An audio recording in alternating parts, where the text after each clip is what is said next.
കനത്ത കടലടിയേറ്റ് തകർന്ന് തരിപ്പടമായ കടൽ ഭിത്തികൾ. മുമ്പ് വിശാല വിസ്തൃതമായ മണൽത്തരികളാൽ സമ്പന്നമായിരുന്ന കാപ്പാട് ബീച്ചിന്റെ ഇപ്പോഴത്തെ അവസ്ഥയാണ് ഈ കാണുന്നത്.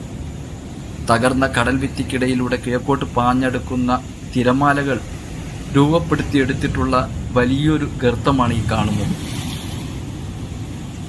കാപ്പാടിനെയും തൂവപ്പാറയെയും ബന്ധിപ്പിക്കുന്ന ബീച്ച് റോഡിനോട് ചേർന്ന് പടിഞ്ഞാറ് ഭാഗത്ത് ഈ ഗർത്തം ഇവിടെ രൂപപ്പെട്ടിട്ട് വർഷം 2 കഴിഞ്ഞു.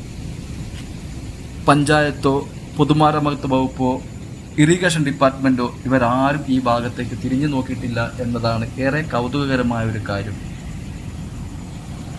ഈ ഗർത്തവും വിട്ട് കഷ്ടിച്ച് 10 മീറ്റർ കിഴക്ക് മാറി കേരള സർക്കാരിന് കീഴിലുള്ള ആരോഗ്യ വകുപ്പിൻ്റെ ഒരു സ്ഥാപനവും അതിൻ്റെ തൊട്ട് കിഴക്ക് ഭാഗത്ത് ഒരു അംഗനവാടിയും സ്ഥിതി ചെയ്യുന്നുണ്ട്. നൂറുകണക്കിന് ഗർഭിണികളും കുഞ്ഞുങ്ങളും വന്നു പോകുന്ന ഈ